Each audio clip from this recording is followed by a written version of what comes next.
So, Jared, just go over Saturday. Things you liked, things you didn't like. Where do you have to improve the most? Yep. You know what I think? I guess to answer in full, I think we all would agree as a staff and as a program, we really like where Jarrett Dagy's headed and how his leadership skills are continuing to grow, not only in success, but even in when we don't get some things maybe that we want. I think he's growing up and really starting to lead us through things as an offense on the sideline in and out of series.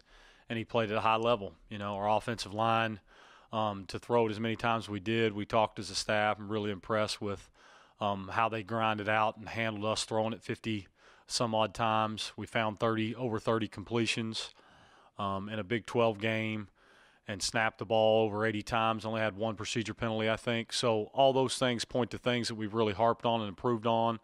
Our red zone percentages continue to be good as we work through our program there. Of course, the things that we need to get better at and continue to get better at is we had a crucial holding penalty that negated a touchdown. We had inability to run the football at times that we had, but we still did some good things up front. And then, of course, we had the drop passes within the game that really kind of conflicted us in our ability to keep drives alive. So, you had a lot of positives like anything, and then negatives that show up that hurt drives and hurt our ability to finish the game in the fourth quarter like we're going to have to battle in every Big 12 game we play. So I know that's a broad answer, but there's a lot that we really support, and we support our guys through the good and the bad, but then the negatives showed up and all those things. And probably the last thing I would say is very proud of our guys. I thought that even in our negative attempts, our guys kind of didn't completely lose who they were and not have the ability to get back out on the field and go make plays and try to respond. Okay, Cody. Hey, Jared. Neil just kind of talked about that Kansas State is more of a zone defense. I was wondering if you could kind of go through the differences of facing a zone defense and a man defense.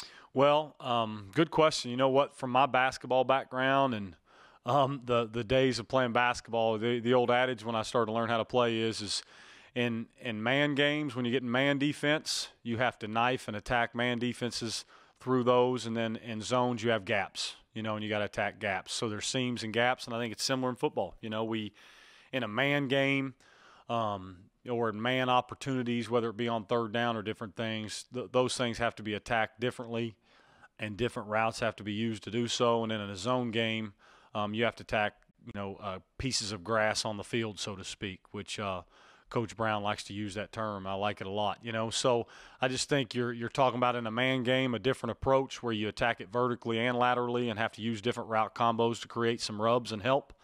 Where in zones you're talking about attacking and flooding different pieces of grass on the field and putting your guys in the ability to catch and knife the ball through those gaps in zones, if that makes sense. Mike Kazaza, go ahead. Jared, how's it going? Good. How are you? I'm great, thanks. I have a question about Sam and to a lesser extent TJ.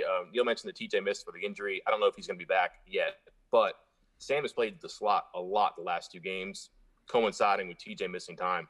Is that just simply putting Sam there because TJ's out, or is that something that maybe has some staying power now because it might work well for him? Yeah, so we're doing everything in our power as a staff to put our guys in the best position to be successful and continue to find sustained success. So I think that more than anything, you're going to see him there more as we go. We'll keep on moving guys in and out of opportunities and keep trying to empower the entire group to find success in the best way that's best not only for them but for us as a complete offense. So to answer your question, I think you'll see him there more and find ways to get guys in the right spots. Certainly TJ being available now and back, we'll continue to put him in there as well and move guys around and let them kind of empower themselves to play well in different areas and think less about where they're playing and just think more about how they're playing. John Antonic? Yeah, curious. I've highlighted a bunch of things on their notes because they've got a bunch of interesting things. And the one that jumps out, 7 picks, I guess, in 5 games, 2 of them for touchdowns. And Cody mentioned about the zone coverage.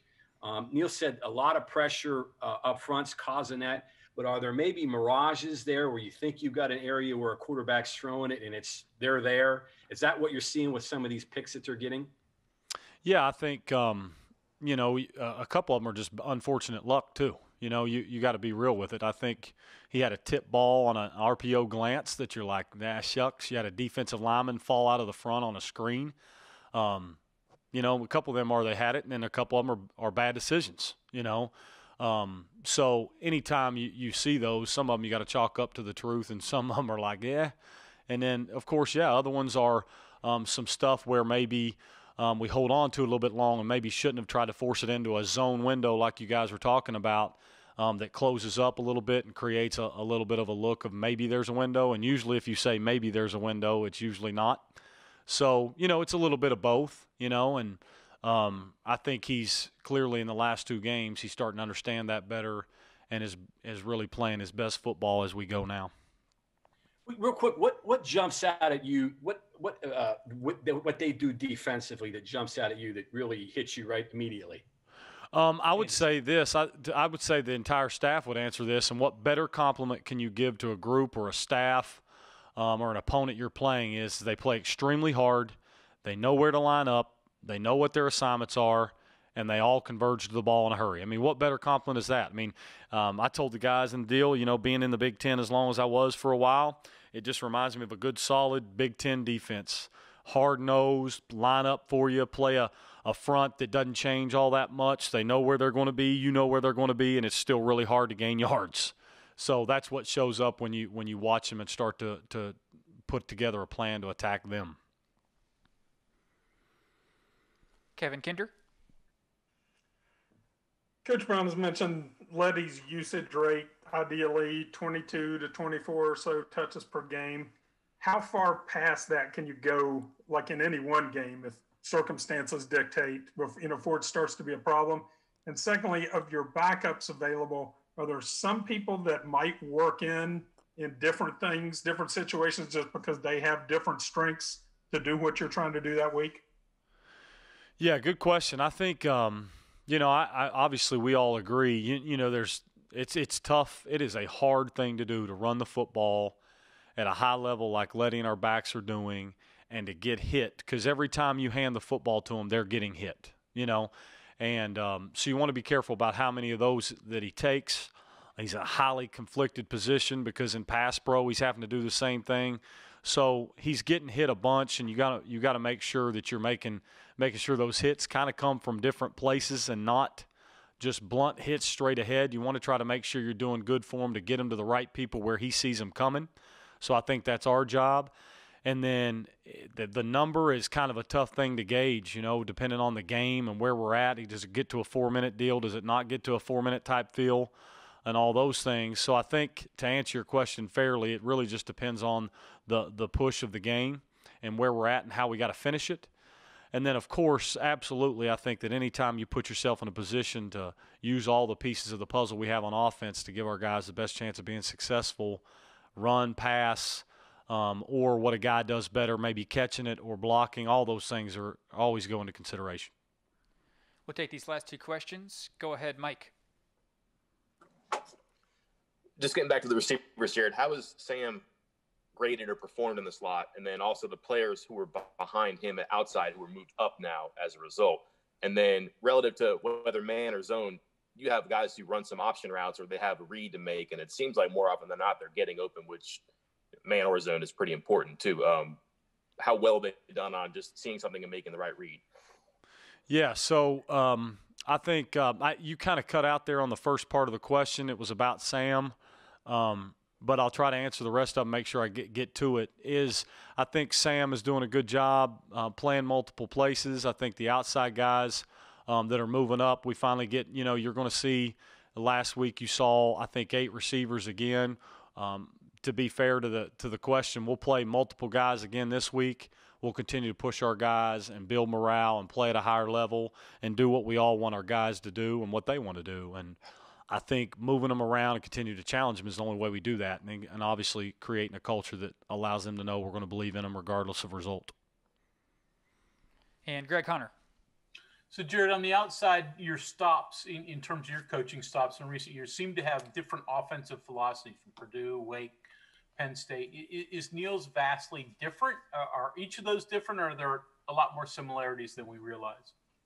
Yeah, clearly they're all. I think all of them are different. You work for as you work with and for different head coaches and different offensive staffs, you take away huge chunks of things that you say, man, this is really some good stuff that you want to continue to build.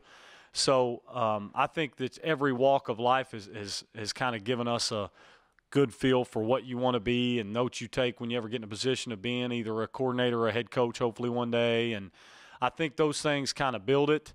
But all of them have been very similar in some ways, and then some of them have been drastically different. And that's not avoiding the question. It's just everybody has those different things they want to build it on. So with Coach Brown's, I think that there's been so much detail in how it's been built and how we continue to build it and how we found personality to improve the things that he wanted to see us improve upon as an offense, and we're doing that week by week.